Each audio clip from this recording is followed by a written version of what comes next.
Babies, how are you? This scene, Act 2, Scene 2, is probably the scene of Romeo and Juliet. I mean, it certainly gets among the most play out of any of the scenes in the entire play. And the version that I gave you, the workbook from the Globe, showed you several different people performing the sequence. But you guys have definitely heard about this scene long before you read the play. This is the balcony sequence. What light through yonder window breaks? Which is the second line of the scene. So Romeo hears his friends, and sometimes these moments from scene 1 and scene 2, depending on how you're filming or how you're playing the play, some people play them fairly parallel. So in other words, if you had Romeo over here and the garden wall is a kind of prop in the middle of the stage, and then you had Benvolio and Mercutio over here, you could have them come on looking at the wall, not realizing Romeo's on the other side. And they're shouting and trying to get his attention, and he's like on the other side fuming at their antics, like not amused by them. Especially as Mercutio talks about Rosalind, Romeo's like, they jest at scars that never felt the wound. My emo boy, keeping it up. He wanders the Capulet garden. A, dangerous and dumb. B, huge violation of privacy. Juliet's in her family's house. She's in her bedroom, which has a balcony, and it overlooks the garden. So she believes she is alone in her room overlooking her garden. So Juliet appears at the balcony, which, fun fact, the Globe had a balcony built in, which is why it's there. I mean, it's not there because Shakespeare was like, this is meaningful metaphor. It was there because it's a convenient use of set. But everyone uses some sort of window or balcony in this scene. It's just too big. It's too eponymous with it. Like, people just are like, balcony scene, Romeo and Juliet. It goes together. Then we have Romeo's famous speech about Juliet. Now, keep in mind, between soliloquy, monologue, and asides, there's no aside here because asides are short. Monologue and soliloquy are different in terms of who hears what's being said. So, Juliet's at the window, balcony, what have you. Frequently, she does not look too far away from Romeo. They look kind of close together. But she cannot hear him, even though he's talking and he appears physically close to her. You'll know when she hears him because she responds. But in this opening speech, she does not hear him. So, but soft, what light through yonder window breaks? It is the east, and Juliet is the sun. Oh, arise, fair sun, and kill the envious moon, who is already sick and pale with grief that thou, her maid, art far more fair than she. Be not her maid, since she is envious. Her vessel livery's but sick and green, and none but fools do wear it. Cast it off. Oh, it is my lady. Oh, it is my love. Oh, that she knew she were. She speaks, yet she says nothing. What of that? Her eye discourses, and I will answer it. No, I'm too bold. 'Tis not to me she speaks. Two of the fairest stars in all the heaven, having some business, do entreat her eyes to twinkle in their spheres till they return. Oh, what if her eyes were there, they in her head? The brightness of her cheek would shame those stars. As daylight doth a lamp, her eyes in heaven would through the airy region stream so bright that birds would sing and think it were not night. Oh, see how she leans her hand upon her cheek. Oh, that I were a glove upon that hand, that I might touch that cheek. All right, it's pretty, but it's creepy. He sees her at the balcony. She thinks she's alone. She's leaning on her hand. She's looking out at the night. He's making these over-the-top metaphors about her beauty, comparing her to the moon, very typical stuff, saying her eyes are like bright stars, nothing can compare to her. All well and good. You get the first creep factor by him going, I wish I were a glove on her hand so I could teach her cheek. This has all the play of the let us be saints so that we can touch. He thinks he's saying something very profound and romantic, but he's not. Now, at one point, he does say, oh, it is my lady, oh, it is my love, oh, that she knew she were. Her eye discourses. oh, she's got a look in her eye that clearly means she would like to speak to me, even though she has no idea I'm listening.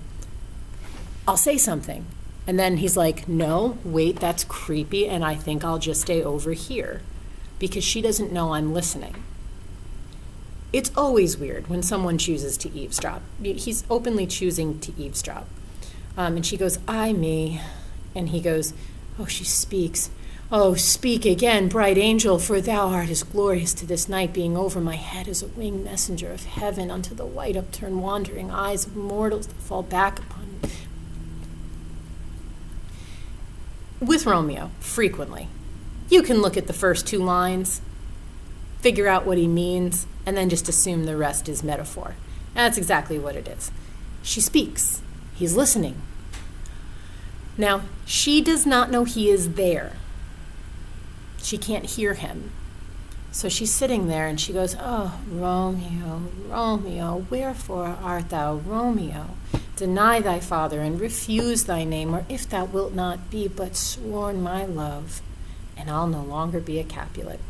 She has no idea he's listening. So this is very rhetorical. She's like, I wonder where in the world this Romeo is, and if he even knows that I'm who I am, and I wonder what he would be willing to do if he returns the affection that I have.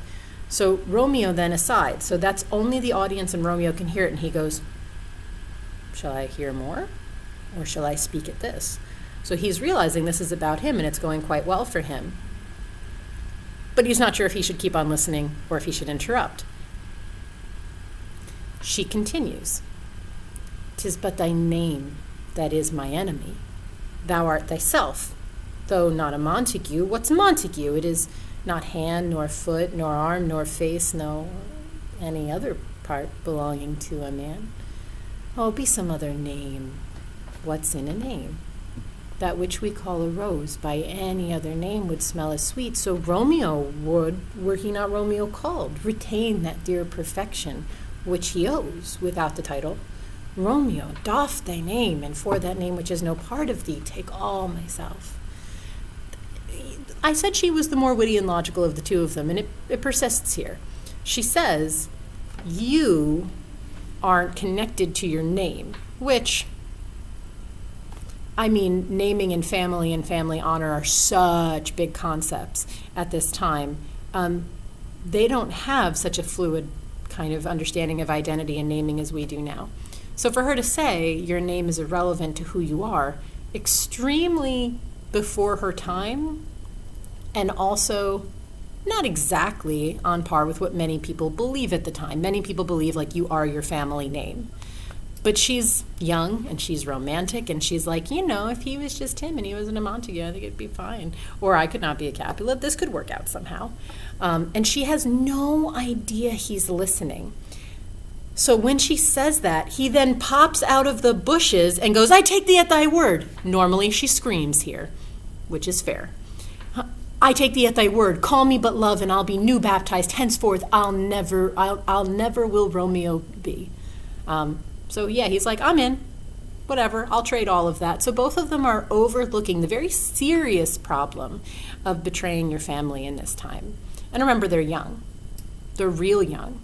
You guys at your age, my freshmen, are a little older than them. And you, if you were cut entirely off from your families, would be far too young to make your way in the world for the most part. Maybe a couple of you would figure it out eventually, but you're not meant to be on your own without your family support at this age.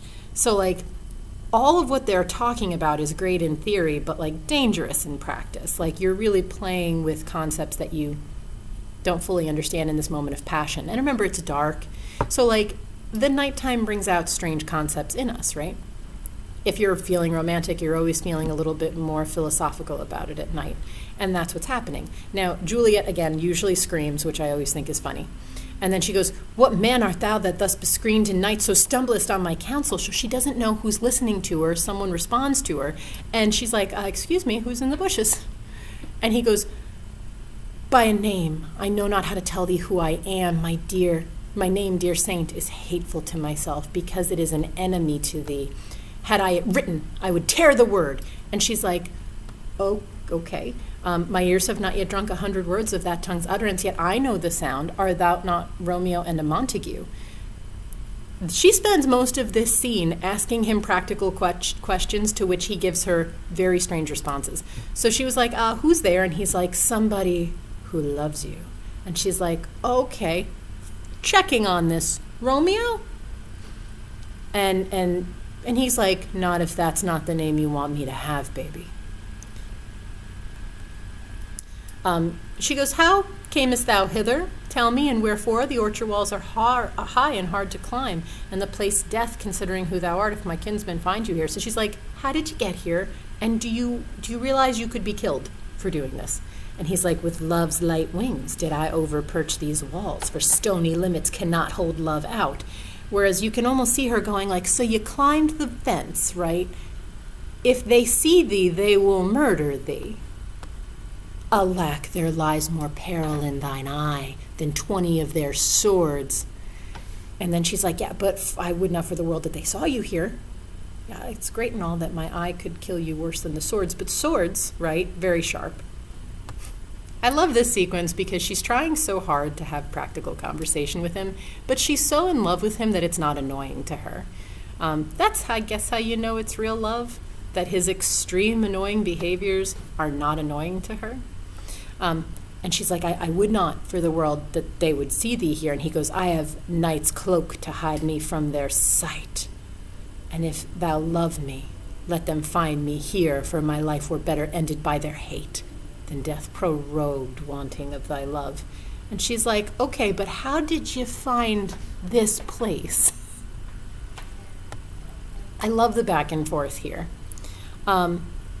She says in a longer speech in a moment, basically, you would never have heard me say any of those things if you didn't sneak in here and hear me say it accidentally. So, like, I guess we'll just lay our cards on the table and I'll be like, do you love me? Because, like, I love you. And normally I'd play a little bit harder to get because that's what you do. But, like, you know, I think we can just say that the situation's a little bit left to center here. Let me know. And he's like, oh, yes, I swear by the moon. And she's like, not the moon. The blessed moon changes all the time. She's like, you know, the moon is not the same night to night to night. I don't want you to love me like that. So if you're going to swear on something to love me with, choose something different. And he's like, what would you have me swear on? And she's like, yourself. So I had such high hopes for her having something intelligent to say, and then she kind of undercut it by being like, you.